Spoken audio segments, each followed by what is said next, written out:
Bonjour à tous et bienvenue dans ce nouveau podcast. Aujourd'hui, on va interviewer quelqu'un qui travaille avec YouTube, mais pas comme on peut l'imaginer, puisqu'il est spécialisé dans les chaînes sans visage. Bonjour Hervé. Eh bien bonjour, je te remercie pour ce petit interview, ça va être intéressant je pense. Voilà, c'est avec plaisir. Donc je propose qu'on commence tout de suite depuis le début, c'est-à-dire à parti. quel âge as-tu commencé YouTube?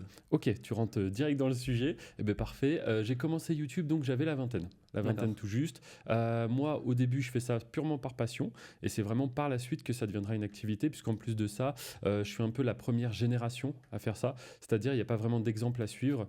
Je fais sans savoir trop où je vais et si tu veux on va en parler jusqu'où j'ai été. Ok, Mais et donc c'est en quelle année ça alors du coup? Parce que tu es Alors, la première génération, donc comme ouais, ça on peut 2010 situer. à peu près. Aux alentours D'accord. de 2010, je lance une petite chaîne sur les effets spéciaux. Alors aujourd'hui, les effets spéciaux, ça s'est beaucoup démocratisé. On peut en faire même avec notre téléphone et je ne vais même pas parler de l'IA. Ça change complètement le champ des possibles. Mais du coup, à cette époque-là, ça reste quand même un peu technique. Et donc, je fais ça avec la suite Adobe, donc Photoshop, Premiere Pro, After Effects. Et franchement, je trouve ça waouh! Tu vois. Et donc, je me dis, faut que je partage ça. Donc, en fait, je fais une chaîne où je montre souvent quelques effets spéciaux issus de films et derrière le tutoriel sur comment les reproduire. T'es en lien avec tes études ou alors ça n'avait rien à voir avec ce que tu étudiais? Ah, justement, c'est une bonne question et c'est plutôt mes études qui ont suivi ma passion. Comme je le dis, chez moi, il y a vraiment un déclic, il y a un effet waouh qui durera vraiment plusieurs années. Et ça, puisque j'allais même jusqu'à faire du maquillage, dis-toi. Tu vois, par exemple, pour Halloween, on avait fait des cicatrices, des maquillages un petit peu poussés avec du silicone, etc. Et donc, je me dis, quitte à faire des études, autant faire quelque chose qui m'intéresse. Et c'est pour ça que je ferai un BTS design graphique, donc dans l'audiovisuel. Donc, exactement la continuité un petit peu de ce que je faisais déjà sur YouTube, quoi. Et à ce moment-là, donc, tu n'as comme activité extrascolaire, je vais dire, tu n'as que YouTube ou tu as également aussi un job étudiant, par exemple? Alors non, quand je serai dans les études, par contre, je n'aurai que YouTube à côté. YouTube qui me demandera du temps, mais ça pourrait s'apparenter à un espèce de job parce que ça a commencé à me rémunérer. En fait, c'est à ce moment-là que je commence à gagner de l'argent grâce à YouTube. Donc au début, c'est des sommes totalement modestes, bien sûr. Mais déjà là, deuxième déclic, tu vois, je me dis, attends, il y a quelque chose que j'aime faire, du contenu pour YouTube. Et là, du jour au lendemain, je me retrouve monétisé, c'est-à-dire que YouTube me paye pour faire quelque chose que je fais déjà gratuitement. Donc là, je me dis, waouh, c'est juste dingue ce qui est en train de se passer. Aujourd'hui, pour tout le monde, ça paraît normal presque de gagner de l'argent avec les réseaux et tout ça. Mais à cette époque-là, c'est inédit, quoi. Et même moi, j'ai l'impression d'avoir trouvé un petit peu une mine d'or. C'est vraiment comme si, je sais pas, tous les matins, tu fais les nœuds à tes chaussures avant de sortir dans la rue. Bah, imagine maintenant, à chaque fois que tu fais les nœuds, tu as 10 euros. Tu vois, tu dis, oh, qu'est-ce qui se passe, quoi, comment c'est possible?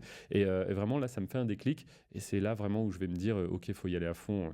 Donc à ce moment-là, c'est toujours avec ta chaîne où tu expliques comment faire justement des effets spéciaux et tout ça, ou Mhm. alors tu as également développé d'autres chaînes à ce moment-là? Alors au début, je reste focus que sur cette chaîne-là. Et puis en fait, très rapidement, je me rends compte que je vais être plafonné. Parce que, ok, la chaîne, elle a une petite audience, il y a des commentaires, des abonnés, tout ça. Et bon, pour les sommes d'argent, au début, je gagne pas grand-chose, je gagne 40 euros par mois, tu vois. Mais Ouais. déjà là, il y a cet effet waouh, parce que moi, je suis étudiant, tu vois. Donc je cherche pas forcément à générer des revenus. Je suis plus dans ma vie d'étudiant. Et puis sur le côté, je me dis, c'est toujours du bonus. Donc au début, je vais me dire, ça peut servir à payer ma cantine, par exemple, tu vois.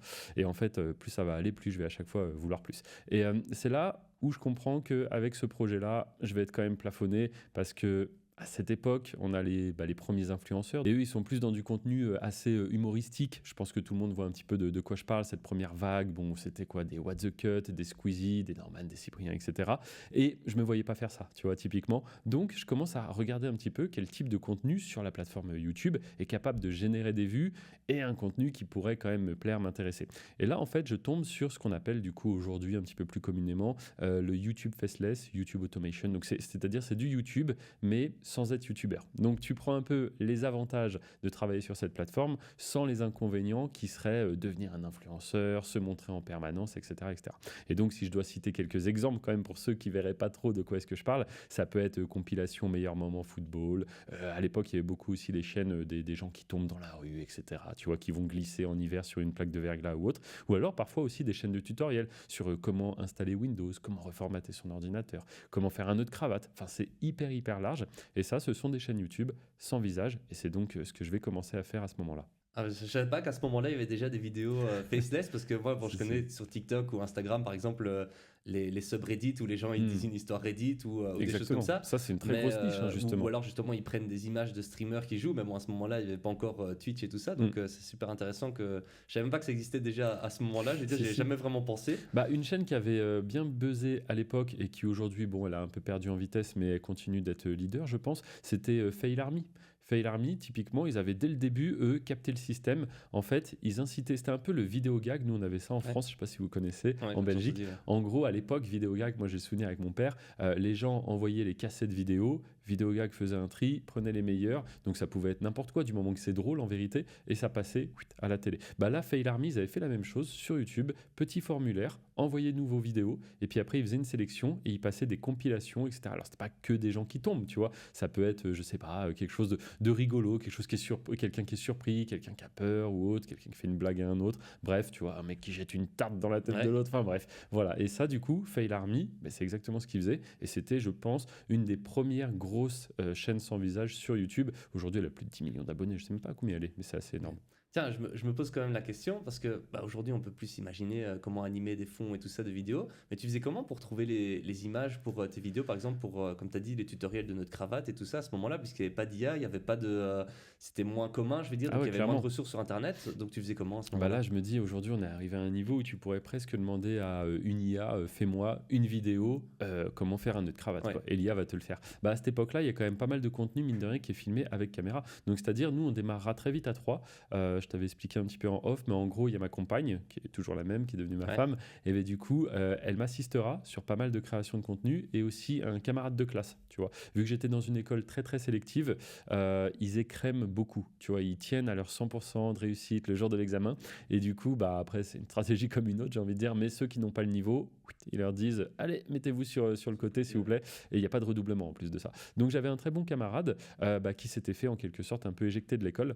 Et donc, je lui avais dit, écoute, moi sur YouTube, je commence à gagner de l'argent, mais j'ai quand même les études qui me prennent du temps. Si tu veux, rejoins-moi dans ce projet, quoi. Et donc, très rapidement, on était à 3. Et moi, je supervisais un peu tout ça. Je cherchais donc les niches. Alors, les niches, pour ceux qui ne voient pas ce que c'est les thématiques. Thématiques à fort potentiel. Et en plus de ça, du coup, tu l'as compris sans avoir à se montrer. Et donc, ma compagne et cet ami, eux, produisaient du contenu. Donc, on avait aménagé tout un petit, comment dire, pas un stand, mais voilà, un petit setup dans un coin du salon. Et du coup, ils faisaient beaucoup aussi de déballage d'objets. Même à l'époque, c'était beaucoup la mode. Donc, que ce soit aussi bien des objets du quotidien, tu vois, le hand spinner, ce genre de trucs, plusieurs modèles différents. Fallait savoir déjà à ce moment-là repérer les tendances et surfer un peu sur les tendances, tu vois, véritablement. Et donc, au final, oui, on faisait quelques contenus quand même 100% post-production, c'est-à-dire sur ordinateur, mais il y avait quand même pas mal de contenus qu'on filmait à la caméra en vérité. Question pour les étudiants qui nous regardent. Est-ce que tu conseillerais à un étudiant qui est dans ses études, qui aime bien YouTube, de se lancer dans YouTube justement pour remplacer son job étudiant par exemple, ou essayer justement de faire un projet sur le côté? Franchement, je pense que étudiant, c'est le meilleur moment pour essayer des choses. La plupart, alors c'est pas le cas pour tout le monde, mais la plupart des étudiants, ils vivent chez leurs parents. Donc je veux dire, t'as pas forcément une pression de il faut que ça marche, il faut rentrer de l'argent, etc., etc. Donc déjà, c'est bien, t'es logé, nourri, parfait. Et ensuite, l'argent que tu vas générer, ça va être un peu du bonus. Donc il y a vraiment ce jeu, c'est gamifié au maximum, quoi. C'est vraiment un espèce de jeu. D'ailleurs, j'avais vu, il y a quelques années, je me souviens plus du nom, un jeu, c'est genre YouTuber Simulator. Quoi, tu vois. Je sais pas si tu as déjà vu. J'ai jamais entendu, mais c'est vrai. J'avais vu ce jeu et je me suis dit, mais autant le faire en vrai en fait, tu vois, parce que là, super, tu gagnes des revenus fictifs dans ton jeu fictif, etc. Fais-le pour de vrai. Je rappelle que créer une chaîne YouTube, ça coûte 0 €, c'est gratuit en fait. Donc c'est quand même assez rare de pouvoir lancer des business, parce que quand même YouTube, ça peut aller très très haut. Donc tout ça avec simplement un investissement de temps. Tu vois, demain, tu souhaites lancer, je sais pas, un restaurant, n'importe quel business dans le réel, sortir de l'argent, tu vois. Même, partons dans d'autres trucs, du dropshipping, tu vois. Il va falloir acheter des pubs. Il va falloir acheter, du coup, déjà un hébergement pour ton site web. Tester les produits aussi. Rien que ça, voilà, tester quelques produits, peut-être en acheter, machin, truc. Là, tu crées une chaîne YouTube, ça coûte 0 €. Tu fais ta première vidéo. Au début, ça te demandera du temps, peut-être quelques jours, quelques semaines, j'en sais rien. Ça coûte 0 €. Tu mets ça en ligne. Potentiellement, ça fait des vues. Et maintenant, je le rappelle, mais pour être monétisé sur YouTube, c'est quoi? C'est 1000 abonnés, 4000 heures de visionnage. Et ça y est, tu peux commencer à gagner de l'argent. Franchement, moi, je l'ai déjà dit cette phrase, mais j'invite presque tout le monde à essayer, à tenter, parce que aussi, tant que vous ne l'avez pas fait, c'est peut-être différent de ce que vous imaginez. Ça se trouve, ça va vous plaire. Et YouTube change des vies, croyez-moi. Donc, c'est une bonne niche pour les étudiants. Alors, ouais, franchement, les réseaux de manière générale. Alors moi, je ne parlerai pas trop des autres, TikTok, etc. Parce que moi, mon domaine d'expertise, c'est vraiment YouTube à fond. Mais TikTok aussi, si ça vous parle plus le format court, essayez TikTok, essayez les shorts sur YouTube. Moi, je sais que mon format de prédilection, c'est les vidéos normales, on va les appeler, donc longues, pas les shorts, les autres, mais sur la plateforme YouTube. Pourquoi les formats longs et pas les formats courts? Bah, j'ai commencé avec ça déjà, donc je maîtrisais plus. Les shorts, c'est arrivé il n'y a pas si longtemps, mine de rien, en réponse un peu à TikTok. Et puis derrière, c'est aussi une question de monétisation. C'est vrai que YouTube monétise beaucoup, beaucoup mieux les formats, alors on va dire longs, hein, pour les formats normaux, moi j'ai envie de les appeler, alors que les shorts, la monétisation, elle est assez catastrophique. Pour donner un ordre d'idée, ceux qui n'ont aucune idée de comment ça fonctionne, pour 1000 vues, si on doit vraiment faire une moyenne, sur des vidéos normales, 16 neuvième, on va toucher au minimum 1000 vues, à peu près $1. Ok, donc ça fait que... Des vidéos de quelle taille? Parce que je sais qu'en fonction de la taille, il peut y avoir plus. Voilà, donc là c'est le minimum. C'est-à-dire si tu commences à faire des vidéos de plus de 8 minutes déjà, tu as plus de publicité. Ensuite, si tu commences à traiter certains sujets, par exemple tu vas parler de la finance, des crypto-monnaies, d'argent de manière générale, du luxe, là pareil, ce revenu pour 1000 augmente. En fait, c'est lié aux publicités que tu as derrière. Plus tu abordes des sujets qui parlent d'argent, de crédit bancaire, tout ça, et bien plus tu as des publicités premium. Tu vois. Mais après, il ne faut pas se concentrer rien que sur ça. Le but premier, ça reste de faire des vues. Tu vois.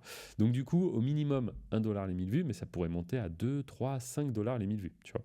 Et maintenant, si on parle des shorts, alors là, c'est quelques centimes. Ça peut vraiment être très très faible. Hein. Ça peut aller jusqu'à 3 centimes les 1000 vues sur des shorts. Donc là, il va quand même falloir faire beaucoup de vues. Quoi. Après, est-ce que justement, c'est pas plus facile d'obtenir des vues sur des shorts que trucs, donc ça Bien pourrait sûr. justifier.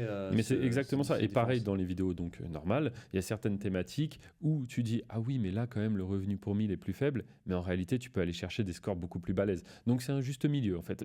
Moi je dirais le principal c'est de réussir à faire des vues et pour ça il faut au début un sujet qui t'intéresse. Tu vois, vraiment ça c'est la clé. Moi c'est ce que je dis puisque bon du coup je fais un peu de formation depuis 1 an et demi et aux élèves je leur dis principalement il y a 3 critères si vraiment tu dois lancer ta première chaîne. Premièrement que ça t'intéresse un minimum. Parce qu'imagine demain j'identifie une thématique qui est je sais pas, la bourse, on va parler de la bourse, mais moi je n'y connais rien et ça ne m'intéresse pas. Bon, bah, te lance pas là-dessus. Tu vois, faut que ta première thématique, ton premier sujet de chaîne t'intéresse un minimum. Ensuite, que ça ait du potentiel. Donc ça, il y a pas mal de manières de voir que ça a du potentiel, notamment identifier quelques concurrents assez récents qui le feraient.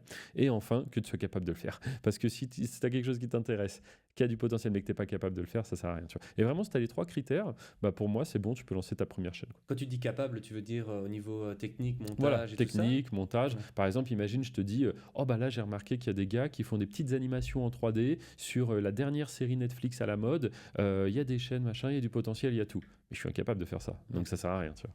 Est-ce que c'est plus facile d'obtenir, tu penses, des abonnés, tout ça, quand la chaîne elle a un visage ou quand elle n'a pas de visage? Non, c'est sûr, tu as des avantages et des inconvénients des deux côtés. Après, quand il y a ce qu'on appelle un incarnant, donc quelqu'un qui se montre, tu as beaucoup plus de leviers à activer.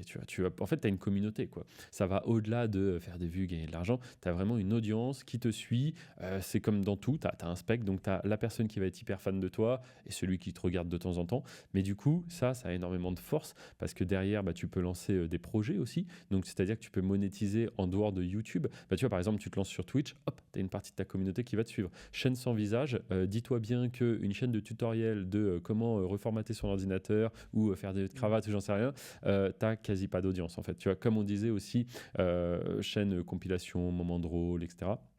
Par exemple, les secrets d'une série, tout ça. Si tu ne te montres pas, tu as forcément moins d'attache, moins d'affect et donc moins de choses à faire aussi, tu vois, t'as moins de leviers à activer. Mais d'un autre côté, tu peux scaler parce que les vidéos, vu que tu te montres pas, bah, c'est même pas toi qui les fais en vérité, tu vois. C'est-à-dire ça arrive dans un second temps. Au début, tu lances ta chaîne, tu fais tes vidéos et par la suite, avec les revenus que génère YouTube, au lieu de t'acheter une nouvelle paire de baskets, et ben, ce que tu fais, tu réinvestis dans ton business et du coup, tu vas pouvoir payer un monteur, un media maker et comme ça, tu peux déléguer même jusqu'à la production des vidéos. Et toi, à la fin, tu es là, tu supervises ton réseau de chaînes, quoi. En parlant de délégation, du coup, avec l'IA, parce que bon, moi j'aime bien l'IA, puisque j'ai fait des études spécialisées en IA quand même, je me demandais justement, tiens, ici, comment tu as vu l'évolution du coup de ce type de chaîne avec les outils IA? Est-ce que maintenant c'est beaucoup plus facile, je suppose, et tu peux automatiser beaucoup plus de choses? Est-ce que tu penses que c'est un bon moment pour se lancer là-dedans ou pas? Ah bah justement, remarque très pertinente parce qu'en effet, l'IA dans ce business vient, et dans pas mal d'autres je pense aussi, vient redistribuer complètement les cartes. Et en vérité, c'est bien et pas si bien. Mais bon, comme à chaque fois, il faut s'adapter. Faut pas faire le gars justement, oh non, moi l'IA, je pense que c'est juste un effet de mode, ça va rien changer. Non, non, ça va clairement changer le monde, je pense, sur beaucoup d'aspects. Et bon, pour pour la création de contenu aussi. Donc, en effet, l'IA te permet maintenant d'aller, même si tu es débutant, sur des thématiques où c'était clairement pas accessible avant, tu vois. Donc, comme on le disait, certains contenus trop difficiles à produire, etc. Bah, par exemple, on parlait d'animation 3D. Bah, en vérité, aujourd'hui, tu vas demander à une IA générative d'images de te faire ton personnage en train de faire une certaine action. Et après, tu vas demander à une IA générative, elle, de vidéo. Tu vas lui donner cette image et tu vas lui dire anime cette image en vidéo et il se passe ci, il se passe ça. Et franchement, les résultats qu'on commence à avoir maintenant, là, c'est du costaud quand même, tu vois. Donc, à la fois, ça baisse certaines barrières sur certains types de contenus. Et puis, d'un autre côté, ça me permet aussi, même à moi, d'évoluer et d'améliorer certaines choses que je faisais ou tout du moins d'aller baisser les coûts aussi. Parce qu'aujourd'hui, payer un studio d'animation, tu le payes à la minute, donc c'est relativement cher. Et grâce à l'IA, tu peux limite maintenant payer un gars qui va juste utiliser les outils d'IA, et c'est juste quelques petits abonnements, tu vois. Et là, le mec, il devient du coup hyper productif. Là où avant, il fallait toute une équipe. Maintenant, tu as un gars avec les différents outils d'IA et ça envoie quoi. Donc, ouais, ça change énormément de choses. Tiens, est-ce que ça n'amène pas justement aussi à avoir beaucoup plus de concurrents? Par exemple, si tu as beaucoup plus de gens qui savent avoir accès justement à ce type d'animation grâce aux outils IA, est-ce que ça n'amène pas une saturation des chaînes YouTube sans visage tout ça dans Ouais. l'espace? Non, mais clairement, alors, je pense que mécaniquement, oui, ça amène plus de monde. Après, entre ceux qui viennent, qui testent, déjà, comme je le dis, c'est un business très particulier parce que YouTube, c'est un business à récompense différée, tu vois. Et les gens avec ça, ils ont beaucoup de mal. Tu vois, les gens, ils ont l'habitude, et c'est normal, je fais une action, j'ai un résultat. Tu vois, par exemple, là, je pousse le téléphone, il est maintenant là, tu vois. Si je travaille 7 heures, je sais que je suis payé tant de l'heure, je sais qu'à la fin de ma journée, j'ai fait tant d'argent. Et YouTube, c'est pas ça. Les réseaux, c'est pas ça. C'est-à-dire, tu travailles, tu fournis du temps. J'ai gagné combien aujourd'hui? Ah, bah, zéro. J'ai gagné combien cette semaine? Ah, zéro. Et parfois même ce mois-ci, ah, zéro. Mais en fait, l'action que tu fais, elle met en place des choses et peut-être que du coup, dans quelques semaines, quelques mois, là, ça va être l'inverse. Là, ça sera lancé la machine, ça fera des vues. Et toi, tu iras te coucher et le matin, tu vois que tu as généré de l'argent pendant ton sommeil, pendant cette nuit, quoi, tu vois. Donc, tu vois, la notion du temps dans ce business, elle est assez compliquée. Et donc, beaucoup de gens n'ont pas l'habitude de ça. Donc, en vrai, ils viennent, ils essayent, ils savent pas trop ce qu'ils font aussi. Ils mettent une vidéo, deux vidéos, pas de résultat. Oh, je passe à autre chose, ça marchera pas. Tu vois, c'est un peu comme l'exemple du vélo, j'en ai parlé plusieurs fois. C'est comme quelqu'un qui n'a jamais fait de vélo, qui ne sait pas ce qu'est un vélo, tu vois. Je lui présente un vélo, je lui dis allez vas-y, monte dessus, tu vas voir, c'est un vélo, tu peux rouler avec, tu vas voir, tu fais la descente comme ça, et puis résultat, qu'est-ce qui se passe? Bah, il tombe, tu vois, s'il jamais monté sur un vélo. Et je lui explique qu'il y a des mecs qui arrivent à faire des roues arrière, des sauts et tout, il me dit mais c'est pas possible, j'ai essayé, je suis tombé, ça marche pas ton truc. Et en vérité, bah non, c'est parce que tu ne sais pas comment fonctionne un vélo, il y a une selle, des pédales, un guidon, des freins, etc. Et c'est l'entraînement. Et si tu veux, les réseaux et YouTube, c'est un peu la même chose. Si tu n'as pas compris comment marche l'écosystème, comment fonctionne l'algorithme, à quoi est-ce qu'il faut faire attention, les autres détails qui sont pas importants, etc. Bah, du coup, tu essayes. Et puis, bah, comme, je sais pas moi, 98% des gens qui n'ont pas les bonnes informations, tu n'y arrives pas, tu vois. Donc, oui, il y a beaucoup de gens qui essayent, je dirais. Tu vois, on est dans une époque où beaucoup de gens vont essayer, parce qu'en plus de ça, on sait maintenant que ça peut changer des vies, que ça rapporte de l'argent. Mais entre les gens qui essayent et les gens qui le font de manière sérieuse et qui ont des résultats, il y a quand même une énorme différence. Et dernier paramètre, même s'il y a de plus en plus de personnes qui se lancent, il y a aussi de plus en plus de consommateurs. Il n'y a jamais eu autant de consommateurs sur la plateforme, donc de spectateurs en vérité. Ça ne fait qu'exploser. Et là, on est face à quelque chose qui est générationnel, en fait, tout simplement parce que nos parents, nos grands-parents ne consommaient pas vraiment du contenu sur YouTube, tout simplement, sur les réseaux. Et maintenant, là, les petits, je ne dis pas que c'est bien ou que c'est pas bien, tu vois, mais les petits, même avant 6 ans parfois, ont déjà un écran et du coup sont déjà du côté consommateur-spectateur. Et quel est ton mindset pour savoir justement si c'est une période creuse où il faut redoubler d'efforts ou alors est-ce que justement tu te diriges dans un cul-de-sac et il faut changer quelque chose dans la stratégie? Ok, bah alors tu vois, ça c'est une question un peu piège parce qu'en vérité, quand ça marche fort, je me dis c'est là, c'est maintenant, il faut y aller à fond. Donc du coup, tu bosses. Et puis quand ça baisse, tu dis oula, ça baisse, c'est maintenant qu'il faut bosser à fond, tu vois. Donc en vérité, il y a toujours une excuse, je pense, pour travailler à fond. Mais sinon, après, quand ça marche pas, si c'est par rapport à une chaîne, une question qui revient de temps en temps, en effet, à quel moment on sait qu'on a peut-être fait fausse route, tu vois. Donc En effet, si vraiment, moi j'ai quand même du mal à abandonner une chaîne, tu vois. Si je la valide dès le début et que je pars dans une direction, comme je t'ai dit, les 3 critères, bah du coup c'est pas pour abandonner après. Et il y a certaines niches, certaines thématiques, ça peut prendre un petit peu de temps quand même. Mais quand même, si au bout d'un moment, t'as vraiment pas de résultat, bah, ce que je vais faire, c'est je vais ralentir. Déjà moi, je te parle vraiment des chaînes sans visage. En principe, je recommande 2 à 3 vidéos par semaine maximum. Il y en a, ils veulent publier une vidéo par jour, tu vois. Et moi je leur dis non, non 2, 3, c'est très bien par semaine. Et si tu es capable de faire plus de contenu, parce que tu n'as pas juste envie de faire tes vidéos et de te tourner les pouces, tu vois, mais tu peux lancer, c'est ça qui est bien, c'est que tu peux lancer plusieurs chaînes en fait, et même une chaîne qui serait dans la même thématique. Donc je donne un énorme tips là, mais par exemple, ton but c'est vraiment, tu as identifié une niche, ok, tu veux lancer une chaîne dans cette niche, bah, au lieu de lancer une chaîne et de publier chaque jour une vidéo, bah, lance à la limite 2 chaînes, tu vois, et tu vas publier un jour sur une chaîne, un jour sur l'autre, un jour sur une chaîne, un jour sur l'autre. Parce qu'il y a toujours un petit paramètre qu'on ne contrôle pas sur les réseaux, c'est en fait à quel moment l'algorithme va venir tester notre contenu et va vraiment nous mettre en avant, et est-ce que on va être mis en avant auprès de la bonne audience, parce que ça peut arriver, des fois l'algorithme cible mal, donc tu fais un bon contenu, bonne vidéo, bonne miniature, et puis là tu vois que tu as un taux de clic relativement bas, un watch time très mauvais, et c'est tout simplement que l'algorithme a mal ciblé l'audience en fait. Donc plus tu auras de chaînes en réalité, plus tu auras de chances de percer, on va dire en quelque sorte, tu auras de chances que l'algo te recommande efficacement, quoi, tu vois. Ok, donc c'est mieux d'avoir plusieurs chaînes avec Mm. 3 vidéos que d'avoir une chaîne avec Bien sûr. plein de vidéos Alors par ça, jour. c'est vraiment ce que je recommande. Encore une fois, je sais pas, si vous voulez devenir youtubeur, faites pas ça. Lancez pas 2 chaînes en même temps. Les gens vont se dire, oh, bah, je comprends pas laquelle est la bonne, etc. Tu Ouais. vois. Mais là, on parle des chaînes sans visage. Et aujourd'hui, tu me proposes une chaîne qui fait par exemple 1 000 € par mois ou 5 chaînes qui font 200 € chacune. Mais je prends l'autre option, tu vois. Parce que des fois sur YouTube, il y a des hauts, il y a des bas. Et c'est un peu comme avoir un seul locataire qui te verse un gros loyer ou d'avoir 5 locataires qui chacun te verse un loyer plus petit. Là, tu es tout simplement diversifié. S'il devait y avoir un problème sur une chaîne, sur une thématique ou autre, bah, ça impacterait 1/5 de tes revenus et non pas 100% de tes revenus. Tu Ok. Mais avec ça, du coup, j'ai une question qui me vient par curiosité. Allez. Euh, sur les réseaux, on dit souvent que la croissance, elle est exponentielle. Mhm. Et donc, dans le cas où tu dis justement les 5 chaînes qui génèrent 1 000 € ou une chaîne qui génère 1 000 €, est-ce que Mhm. la chaîne qui génère 1 000 €, elle risque pas justement de passer très très vite de 1 000 à 10 000 plutôt que les autres, elles vont mettre plus de temps? Bah, moi, je dirais Ouais. plus que là, tu en as une. Tu peux faire quasiment pas de A/B testing parce qu'en fait, si tu essayes quelque chose, genre tu as envie d'essayer un nouveau format et tu n'es pas sûr de ton coup, tu vois, tu dis, bah, vas-y, je l'essaye. Donc, à tout moment, c'était une idée de génie, ça marche mieux. À tout moment, tu as fait un truc qui n'a pas plu à l'algorithme, mauvais résultat, bam, ta chaîne, elle commence à baisser. Panique à bord, tu vois, tu as ton vaisseau mère Ouais, qui est en train de. tous les œufs dans le même panier, quoi, Exactement. voilà. Et à côté, tu as 5 chaînes. Du coup, tu essayes et résultat, pas dingue.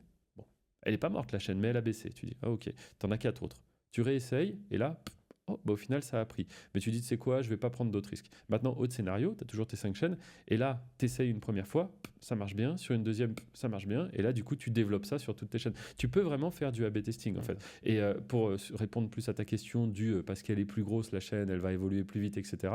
À un moment donné, de toute manière, soit il y a un plafond, soit ça baisse et ça s'essouffle, tu vois. Je veux dire, aujourd'hui, si tu regardes tout le monde sur YouTube, même, hein, on commence à le voir, il y a du turnover, les numéros 1 d'il y a 10 ans ne sont plus les numéros 1 d'aujourd'hui, tu vois. À un moment donné, tu atteins un plafond, et si tu n'as pas réussi à te réinventer, à rester un petit peu à la mode, etc., tu vas baisser, quoi. Et vraiment, quelqu'un qui commence à avoir un réseau de chaînes bien établi, où il y a un peu de cette thématique, un peu de cette thématique qui n'a rien à voir, un peu des langues des chaînes dans cette langue, etc., bah lui, si tu veux, il est beaucoup plus en place, tu vois, et pour le faire tomber, ça va être Ouais, une compliqué, quoi. fondation solide, quoi.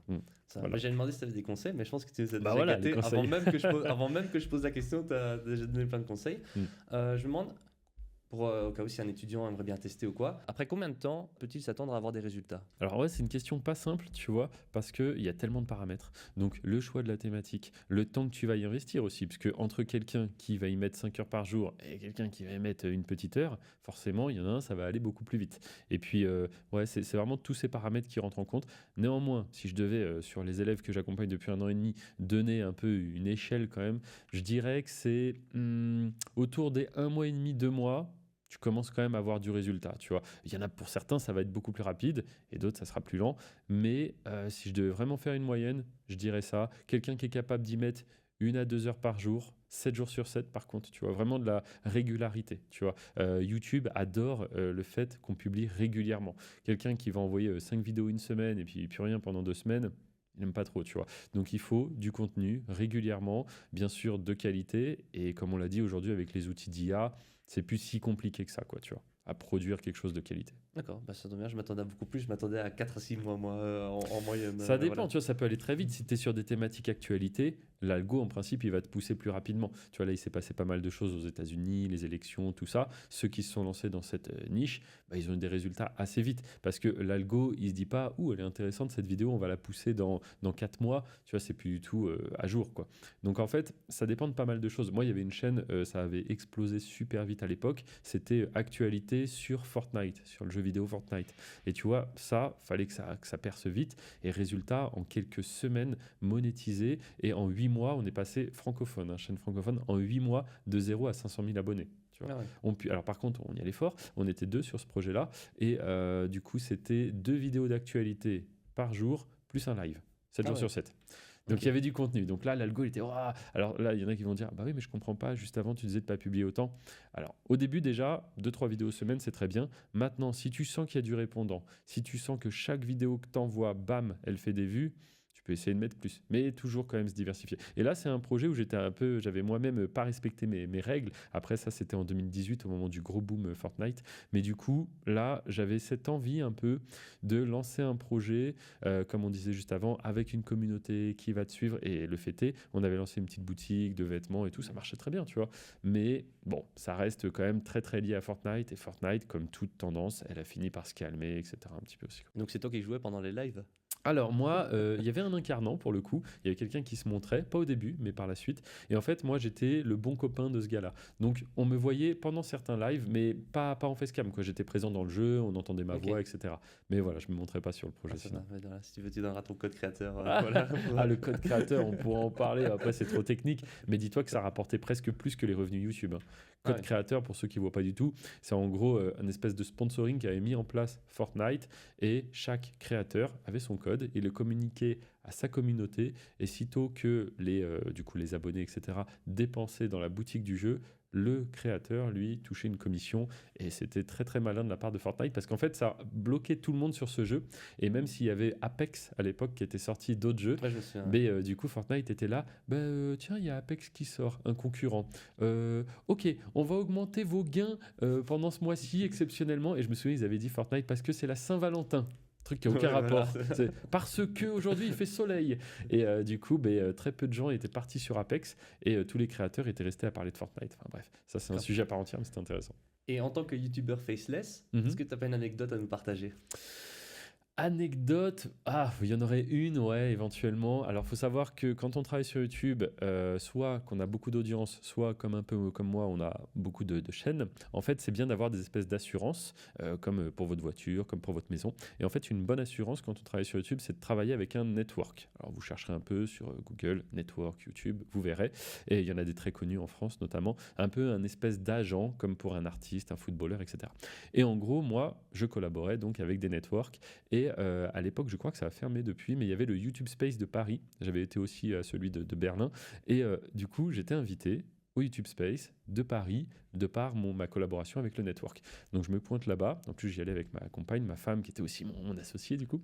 On va là-bas. Et puis, autant les responsables du network, on les connaissait, mais il y avait aussi d'autres créateurs. Et eux, ils n'ont pas des chaînes sans visage. C'était des vrais, les stars un peu françaises, on va dire, quoi. Et du coup, j'étais au milieu de tout ce beau monde. Et puis, on discutait et les gens me disaient, t'es qui toi? Les gens me connaissaient Qu'est-ce que tu fais pas. là? C'est ça, c'est ça. Sécurité. Il y a 2 personnes bizarres là, surtout lui là. Non mais voilà. Et puis en plus de ça, c'était marrant parce qu'il y en avait. Je faisais plus de vues que eux, tu vois, parce que moi j'ai beaucoup de chaînes du coup. Et ils me disaient mais je comprends pas. Tu fais quoi? J'expliquais, tu vois, chaîne sans visage, etc. Ils me disaient ça marche ça? Je disais oui, ça marche. Tu sais, j'avais envie de lui dire on fait plus de vues que toi, tu vois. Mais en vérité, ouais, déjà à cette époque-là, c'était pas la manière officielle de travailler sur la plateforme. Et encore aujourd'hui, dis-toi, quand j'en parle, quand je dis j'ai des chaînes sans visage, les gens sont là. Comment ça, sans visage? Tu vois, parce que pour eux, chaîne YouTube égale influenceur. Tu sais, ils font le raccourci. Ouais, comme un acteur, quoi. Il y a un YouTuber. Voilà. C'est comme si tu disais je tourne dans des films, mais on ne me voit pas. D'accord. Ouais, on se dit, Tegout à la bande son. C'est-à-dire, c'est Ouais. ça. Et messieurs YouTube, voilà, c'est possible. Donc, ouais, anecdote assez drôle pour le coup. Et donc, tu conseillerais quand même à un étudiant, par exemple, de se lancer justement dans un projet comme ça qu'il aimerait bien découvrir pendant ses études alors ou attendre à la fin des études? Bah voilà, je pense que pendant les études, ça peut être pas mal parce qu'encore une fois, si jamais ton projet, on va dire passion, qui est sur le côté, donne pas de résultat, c'est pas grave. T'as pas perdu ton année, t'as fait tes études, tu vois. Donc il faut juste réussir à composer bien les deux parce qu'en effet, si après tes études, tu prends une année sabbatique par exemple ou autre pour te dédier 100% à ton projet, c'est bien aussi. Mais si ça fonctionne pas, tu auras perdu une année. Alors que si tu commences pendant tes études, bah, tu es quand même en train de faire quelque chose. Par contre, il faut réussir à composer avec les deux. Et moi, c'est vrai que ça s'est bien fait parce que du coup, durant mes études, ça se développe plutôt bien, même si je l'ai redit, hein, mais ça demandait du temps. Il fallait vraiment que j'arrive à trouver un moment pour le projet et un moment pour avancer sur les études. Mais résultat, une fois le diplôme passé, bah, j'ai déjà quelque chose entre les mains qui a commencé à fonctionner, qui a du potentiel. Et là, je vais pouvoir me mettre vraiment à 100% dessus, quoi. Et c'est exactement ce que j'ai fait. Quelle est ta plus grande victoire et ton plus gros échec? Ok, bon, plus grande victoire, je dirais bah, YouTube. YouTube, franchement, la meilleure décision que j'ai prise, c'est vraiment de me lancer à temps plein. Parce que du coup, comme j'ai dit, pendant les études, ça commence à marcher. Et après les études, je me dis, ouah, je fais ça pendant quelques années pour voir jusqu'où je peux aller. Et radicalement, ça a changé toute ma vie, quoi. Donc ça, c'était il y a déjà 10 ans. Et après, plus gros échec, bon, moi, je le prends comme de l'expérience, tu vois, parce que c'est aussi comme on prenait l'exemple tout à l'heure du vélo, tu vois, bah, c'est en tombant que tu vas comprendre certaines choses, et à force de tomber, tomber, tomber, bah, tu vas apprendre, et c'est voilà, c'est ça l'expérience, c'est la définition. Donc là, grosse expérience ou gros échec, c'est toi qui verras. Grosso modo, à un moment donné où l'activité marche bien, je cherche à placer cet argent, tu vois. Donc je place dans l'immobilier en France, dans l'immobilier en Andorre, et en Andorre, j'ai aussi une opportunité d'investir dans un salon de coiffure. Me demande pas Rien à pourquoi. voir, ouais. Me demande pas T'avais pourquoi. pas une C'est comme chaîne ça. sur les coiffures? Pas du tout, rien à voir, je n'y connaissais rien et c'est là, je pense, où est le problème. C'est que j'investis, bon, pas mal, on peut le dire, 70 000 euros, tu vois, dans un salon de coiffure. Je te fais la version très courte, j'ai tout perdu. On me disait, t'inquiète pas, le fonds de commerce a de la valeur, t'inquiète pas, le mobilier a de la valeur. Oui, en fait, ça a de la valeur si ça marche. Et si ça marche absolument pas et que le truc est endetté, ça vaut rien. Et bref, j'ai perdu de l'argent, mais j'ai appris des choses. Et c'est aussi suite à ça, du coup, c'est vraiment dans la même période un petit peu, quoi, que je continue mes investissements dans l'immobilier. Et cette fois-ci, je me forme, tu vois. Et résultat, dans l'immobilier, tout s'est très bien passé. Donc je me dis, il n'y aurait pas eu ce petit échec. Petit échec ou gros échec, hein, ça dépend. À cette époque-là, l'activité marchait très très bien, donc je pouvais me permettre de perdre cet argent, entre guillemets, ça fait jamais plaisir, mais je pouvais. Alors que c'est vrai que quelqu'un qui ferait all-in dans un truc comme ça, bah, ça peut être très difficile la suite, quoi. Et donc, je me forme bien et résultat, tout s'est très bien passé par la suite. Et s'il n'y avait pas eu ce moment-là où j'ai perdu de l'argent, bah, peut-être ça m'aurait pas, comment dire, fait certains déclics aussi, tu vois. Et du coup, je serais un peu resté comme ça en mode, oh, c'est facile, tout se passe bien et tout. Ouais, tu mets ton argent, et puis hop, ça se multiplie. Non, c'est ça. Bah, sur le papier, c'est ce qu'on m'avait dit. Mais en réalité, ça s'est pas passé comme ça. Mais voilà, je dirais c'est un peu le pire peut-être que j'ai eu. Mais c'est aussi normal. Et on m'avait dit, tu verras, dans un parcours d'entrepreneur, c'est comme YouTube, c'est comme les stats. Tu gagnes, tu perds un peu, tu gagnes, tu perds, tu fais des années moins bonnes que d'autres et tout. Et c'est normal. Les gens qui imaginent que c'est une vraie ligne droite, Ou une bah ça, exponentielle. ouais, ou une exponentielle aussi, mais c'est comme on dit, les arbres ne montent pas jusqu'au ciel, tu vois. À un moment donné, tu regardes n'importe quoi, tu te dis, ils sont passés où ces gens-là? Tu vois, si tu repenses à, je sais pas, des artistes ou autres qui étaient en plein boom, à un moment donné, alors ça peut être, j'en sais rien, moi, le décès, tu vois, qui fait que ça Ouais. t'arrête, mais ce que je veux dire, c'est à un moment donné, il y a un obstacle, tu vois. D'accord. Donc, soit le marché change, etc. On a vu des énormes fortunes qui sont écrasées aussi. Il y a toujours des paramètres, des choses qu'on ne contrôle pas. Et moi, je dirais vraiment se diversifier pour essayer justement d'être en place, tu vois, de vraiment être une structure hyper solide qui est bien diversifiée sur plein de choses. Donc, c'est pour ça, aujourd'hui, je fais du YouTube, mais il n'y a pas que ça. Je fais, comme j'ai dit, de l'immobilier, d'autres trucs à côté qui font que, hop, c'est en place et ça bouge pas, quoi. Ok, super, merci. Voilà. Merci beaucoup. Je sais pas si tu as un mot que tu aimerais bien adresser aux spectateurs, un étudiant qui hésite à se lancer ou qui aimerait bien un petit Ouais. message de motivation. Et puis après. Ok, on se- bah déjà merci si t'es resté jusque-là, Voilà. c'est que ça t'intéresse. Et puis ouais, un mot qui peut être intéressant, je dirais, on est dans une époque où il faut vraiment oser de faire des choses. On a les outils pour, on a tous un téléphone et on est tous à 2-3 clics de je dis pas forcément publier une vidéo, parce que moi, c'est ce qui me parle, c'est ce que j'ai fait, mais d'essayer des choses. Cet objet-là, il n'est pas fait que pour consommer. On peut créer avec. Alors, l'ordinateur, c'est un peu mieux aussi. Mais voilà, je pense qu'on est dans une époque où il faut être curieux. Là, on le disait tout à l'heure, l'IA, ça redistribue complètement les cartes. Vraiment, essayez des choses et dites-vous bien que quand vous êtes étudiant, c'est là où vous avez le plus de marge d'erreur, entre guillemets. Vous pouvez vous permettre de tenter des choses. Souvent, quand on est étudiant, on a quand même, alors ça dépend les études, mais plus ou moins de temps libre aussi, tu vois. Et ce temps libre, bah, il est précieux, mine de rien, parce que plus tard, quand vous aurez une vie de famille, quand vous aurez, je sais pas, moi, un crédit pour la maison, un travail, un machin, un truc, vous aurez moins de temps, tu vois. Donc, certes, profitez, amusez-vous, mais essayez quand même des choses. Et peut-être que le vous du futur remerciera le vous du passé. Super, merci, très beau message.